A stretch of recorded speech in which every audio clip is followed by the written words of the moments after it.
बिस्मिल्लाहिर्रहमानिर्रहीम। अस्सलाम वालेकुम दोस्तों, मैं हूं होम्योपैथिक डॉक्टर कमाल और आप देख रहे हैं मेरा यूट्यूब चैनल कमालात होम्योपैथी। दोस्तों, इस चैनल पर मैं आपके साथ शेयर करता हूं मुख्तलिफ अमराज के लिए बेहतरीन होम्योपैथिक कॉम्बिनेशंस।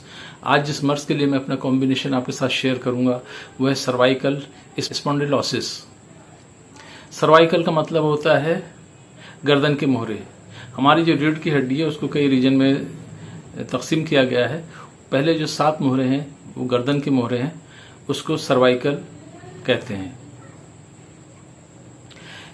स्पॉन्डिलोसिस का मतलब होता है मोहरों की तकलीफ, मोहरों की सूजन। स्पॉन्डिलाइटिस का मतलब होता है मोहरों की सूजिश, सूजन, दर्द, तकलीफ, ये सारी चीजें। स्पॉन्डिलोसिस जो है ये ज्यादा चीजों को कवर करता है। इसका मतलब होता है गर्दन के मोहरों की जितनी भी तकलीफें, जितनी भी बीमारियां हैं, जो कुछ है वो स्पॉन्डिलोसिस कहलाती हैं।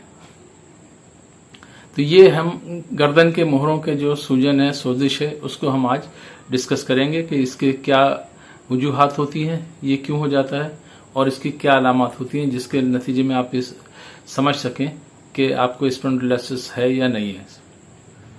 पहले ये समझा जाता था कि ये एज रिलेटेड बीमारी है, यानी 50-60 साल की उम्र के बाद जब हड्डियों में डिजेनरेशन आता है तो ये बीमारी पैदा होती है। लेकिन आजकल जो हमारा लाइफ स्टाइल हो गया है उसकी वजह से ये उससे कम उम्री में भी पैदा हो जाती हैं, क्योंकि हम टीवी देखने के हमारे स्टाइल अलग होता है बैठने का, और जो कंप्यूटर पर बैठे हुए हैं या लैपटॉप पे काम कर रहे हैं वो घंटों घंटों एक खास पोजीशन में बैठे रहते हैं, जिससे उनकी गर्दन के मोहरों के ऊपर और उसके पट्ठों के ऊपर बहुत दबाव पड़ता है। नतीजे में वो बीमारियां जो 50-60 साल में आनी चाहिए वो कम उम्री में भी आ जाती हैं। सर्वाइकल स्पॉन्डिलोसिस का क्या वजह क्या होती है, किस वजह से ये होती है? सबसे पहली वजह तो वही मैंने बताया, एज है। उम्र के साथ साथ हड्डियों में डिजेनरेशन आता है, मोहरों की साख्त में तब्दीली आती है, इससे ये मर्ज पैदा हो जाता है। तो पहली वजह तो यही होती है कि उम्र के साथ साथ ये मर्ज पैदा हो जाता है। दूसरी वजह होती है ऑक्यूपेशन, यानी आपका आपका जो ऑक्यूपेशन है, आपका पेशा है, क्या है। अगर आपका पेशा ऐसा है जिससे आपके गर्दन के ऊपर दबाव बहुत ज्यादा पड़ता है तो आप इससे बहुत कम उम्र में इस मर्ज में मुब्तला हो सकते हैं। जैसे कि मैंने पहले बताया था कि जो लैपटॉप पे बैठे हुए हैं, घंटों बैठे हुए देख रहे हैं या काम कर रहे हैं, इस जो मोबाइल देख रहे हैं, एक खास पोजीशन में बैठे हुए हैं, घंटों घंटों मोबाइल देख रहे हैं, वो बड़ा तकिया लेकर सो रहे हैं, या और बहुत सारे ऐसे तरीके हैं जिससे गर्दन के ऊपर ज्यादा दबाव पड़ता है, तो नतीजे में ये मर्ज पैदा हो जाता है। तीसरी इसकी वजह होती है नेक इंजरीज, यानी अगर गर्दन के ऊपर कोई चोट लग जाए तो भी ये मर्ज पैदा हो सकता है। उसके अलावा होता है डिहाइड्रेशन ऑफ डिस्क, यानी जो मोहरे होते हैं उनके दरमियान में एक डिस्क होती है जो जेली टाइप माध्यम से बनी हुई होती है, टिश्यूज से बनी हुई होती है, जो एक कुशन का काम करती है और झटकों से बचाती है। वो उम्र के साथ साथ डिहाइड्रेट होने लगती है, सूखने लग जाती है। इसकी वजह से उसका जो कुशनपन है, जो जर्क को सहने की सलाहियत है, वो कम हो जाती है। इससे भी ये प्रॉब्लम पैदा हो जाता है। उसके अलावा एक वजह स्मोकिंग भी है। स्मोकिंग जो लोग करते हैं वो जल्दी इस मर्ज में मुब्तला हो सकते हैं। उसके अलावा ओवरवेट, जो लोग बहुत वजनी हो जाते हैं, बहुत मोटे हो जाते हैं, वजन जिनका बहुत ज्यादा बढ़ जाता है, वो भी इस मर्ज में मुब्तला हो सकते हैं।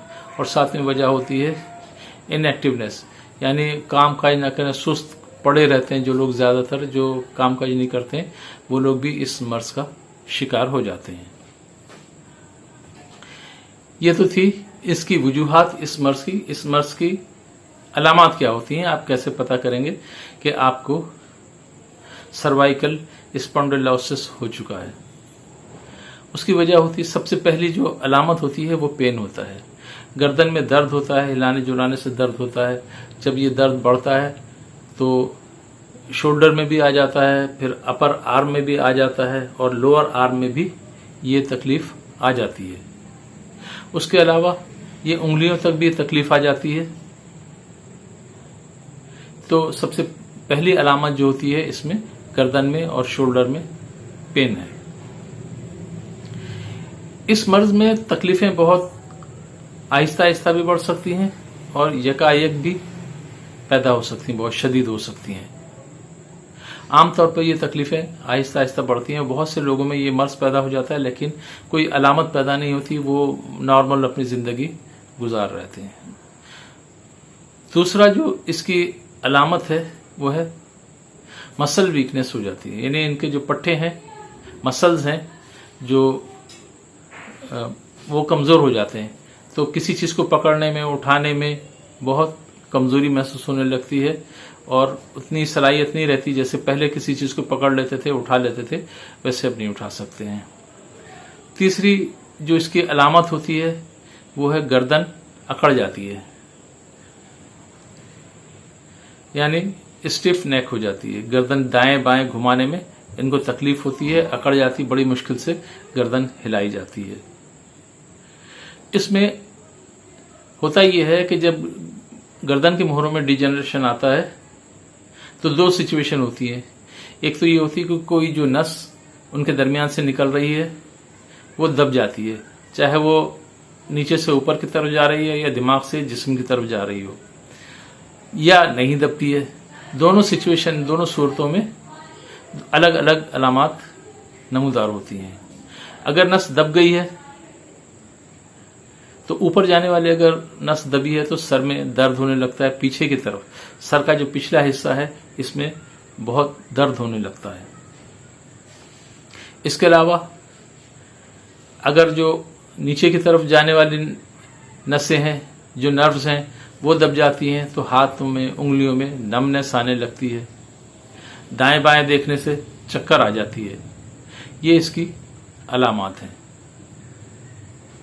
अब हम आपको बताते हैं कि इसका होम्योपैथी में क्या इलाज है और मैं अपने पेशेंट को क्या देता हूं, वो फार्मूला मैं आपको बता देता हूं। इसमें हम 3 फार्मूले इस्तेमाल करते हैं। 2 फार्मूले तो हैं जो हम रोज़मर्रा की दवा में देते हैं और तीसरा जो फार्मूला है वो 1 महीने भर की दवा में बनाकर अपने पेशेंट को दे देता हूं। पहला फार्मूला है ARMC, A for arnica. Arnica हड्डियों के, जोड़ों के, पट्टों के सब दर्दों के लिए बेहतरीन दवा है। तो इस फार्मूले में पहली दवा जो हम डालते हैं वो है आर्निका। दूसरी है रस्टाक्स। गर्दन अकड़ अगर जाती है तो इसको दूर करने के लिए बेहतरीन दवा है रस्टाक्स। इसको हम 200 पोटेंसी में लेते हैं। आर्निका को भी हमने 200 पोटेंसी में लिया है। तीसरी दवा जो हम इसमें डालते हैं वो मैग्नीशिया फास है। मैग्नीशिया फास होम्योपैथी की एक पेन किलर दवा है। 3 दवाएं हो गई। इस मैग्नीशिया फास को भी हम 200 पोटेंसी में लेते हैं और चौथी दवा जो हम इसमें डालते हैं वो सिमिसिफ्यूगा है। सिमिसिफ्यूगा को हम 30 पोटेंसी में भी ले सकते हैं और 200 पोटेंसी में ले सकते हैं। ये चारों दवाओं को इक्वल क्वांटिटी में मिलाकर हम 10 झटके देते हैं, जिससे ये एक दवा बन जाती है ARMC। इसको बनाकर हम अपने पास रख लेते हैं। दूसरी दवा एक और हमारे पास बनी हुई होती है जो GCMH है। GCMH, G फॉर निफाइलम। निफाइलम नस दबने के लिए या नर्व कहीं पे भी दब रही हो, चाहे वो शैटिक नर्व हो या गर्दन की नर्व हो, कहीं पे भी अगर नर्व दब रही है तो ये एक बेहतरीन दवा है।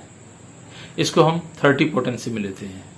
दूसरी दवा जो हम इसमें डालते हैं वह है कॉलुसंथस।